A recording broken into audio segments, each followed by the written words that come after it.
Hello everyone, welcome to life study.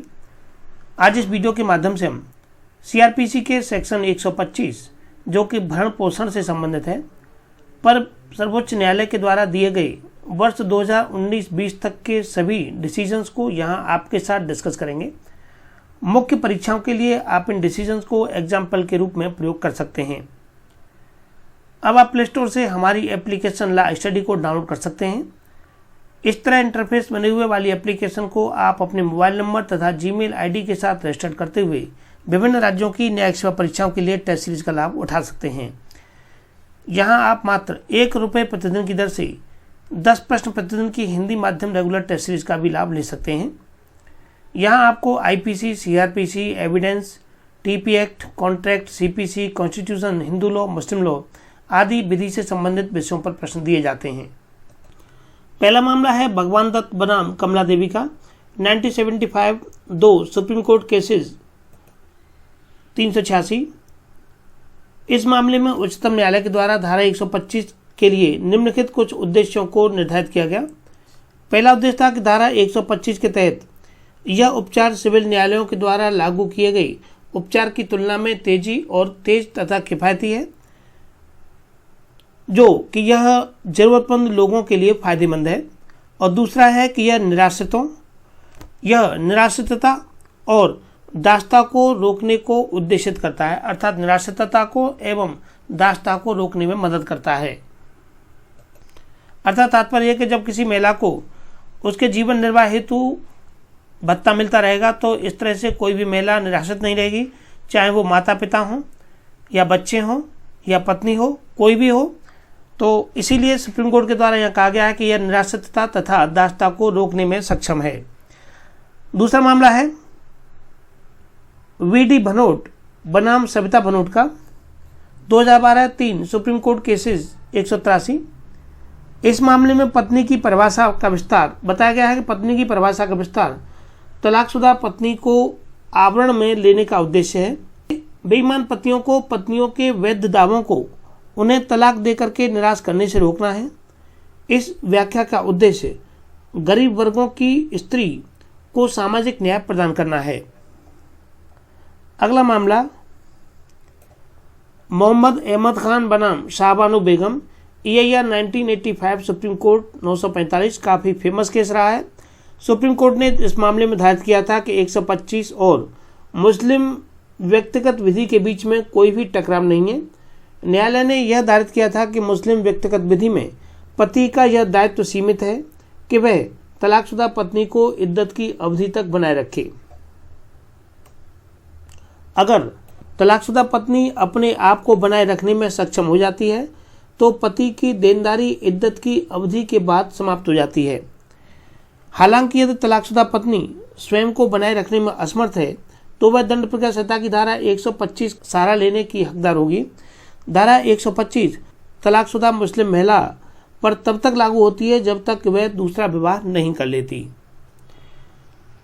Next मामला है Daniel लतीफी बनाम भारत संघ 2001 7 सुप्रीम कोर्ट केसेस 74। अधिनियम की संवैधानिकता को बरकरार रखते हुए उच्चतम न्यायालय के द्वारा यह स्पष्ट किया गया था कि 1986 की धारा 3(1) के तहत रख रखाव का उचित और न्यायसंगत प्रावधान उनकी पत्नी की इद्दत की अवधि से आगे बढ़ाया जाएगा और यह इद्दत की अवधि के भीतर किया जाएगा। अगला मामला ये बेगम शबानो बनाम AM Abdul Gafoor 1987 2 Supreme court cases 285 का है। इस मामले में मुस्लिम विधि के तहत पुनर्विवाह की अनुमति है और पति दूसरे विवाह के लिए आपराधिक दायित्व से मुक्त है, अर्थात दूसरा विवाह कर लेता है तो वो कोई आपराधिक दायित्व का कार्य नहीं किया है या अपराध नहीं किया है। तथापि एक मुस्लिम पत्नी निश्चित रूप से अलग रह सकती है और इस आधार पर वह भरण पोषण का दावा कर सकती है कि उसके पति के दूसरे विवाह कर लेने से उसको मानसिक पीड़ा और क्रूरता हुई है। ऐसी स्थिति में पति अपने व्यक्तिगत विधि का आश्रय नहीं ले सकता है और धारा 125 से उन्मुक्ति का दावा भी नहीं कर सकता। अर्थात यदि वो दूसरा विवाह भी कर लेता है तो भी उसे 125 अपनी पहली पत्नी को देनी होगी। 125 के अंतर्गत जो मेंटेनेंस है वो देना होगा। अगला मामला है नानक चंद बनाम चंद्रकिशोर 1969 3 सुप्रीम कोर्ट केसेस 802। धारा 125 से लेकर के 128 में निहित प्रावधान सभी धर्मों के सभी व्यक्तियों पर लागू होते हैं और उनका पक्षों के व्यक्तिगत कानूनों से कोई भी संबंध नहीं है।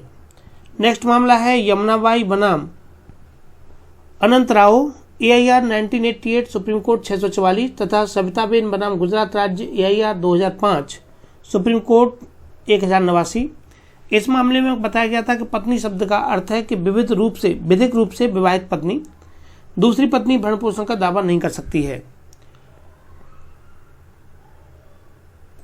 नेक्स्ट मामला है डॉक्टर स्वपन कुमार बनर्जी बनाम पश्चिम बंगाल राज्य एवं एक अन्य।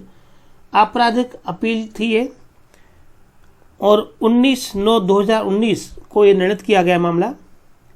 इस मामले में कहा गया था कि सर्वोच्च न्यायालय ने अब निर्धारित किया था कि एक पत्नी जैसे कि उसके पति के द्वारा इस आधार पर तलाक दे दिया गया है कि उसकी पत्नी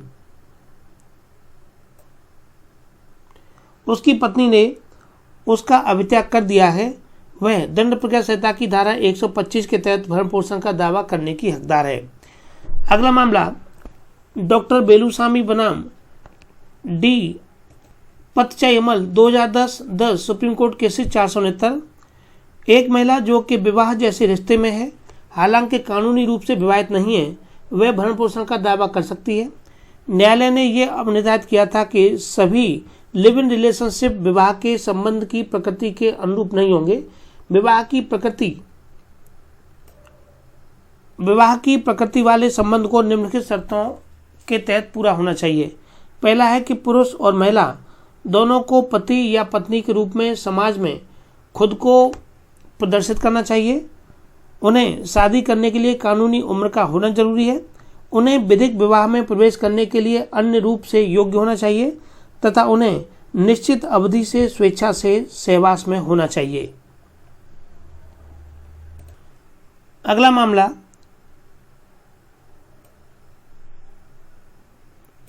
विजय मनोहर बनाम Kashirao Rajaram AIR 1987 supreme court 1100।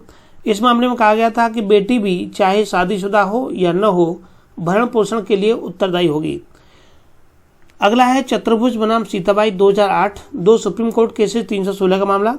इस मामले में कहा गया था कि स्वयं का भरण पोषण में असमर्थ शब्दावली से तात्पर्य उस स्थिति से है कि जो साधन जबकि वह पति के साथ में रहती थी उसे उपलब्ध थे, परित्यक्त होने के बाद में पत्नी स्वयं के प्रयास से जीवन निर्वाह के लिए वह इस साधन को जुटा नहीं सकती है।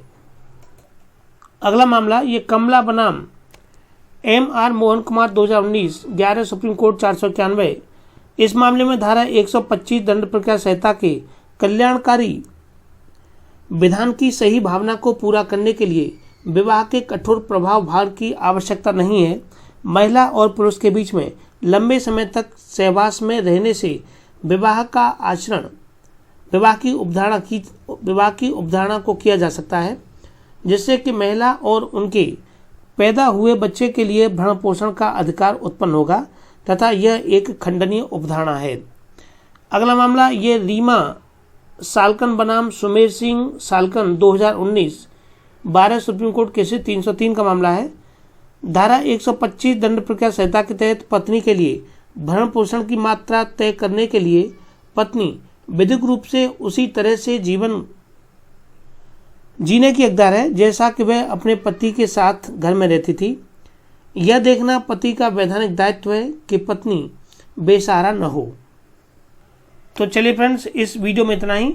इससे आगे के वीडियो में हम जांच पड़ताल एवं इससे आगे के कुछ बिंदुओं पर सुप्रीम कोर्ट के पूर्व के वर्षों में दिए गए वर्ष 2020 तक के केसेस को डिस्कस करेंगे।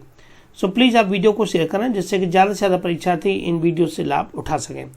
आप इस वीडियो का PDF हमारे टेलीग्राम चैनल ला स्टडी से प्राप्त कर सकते हैं। So thank you for watching this video.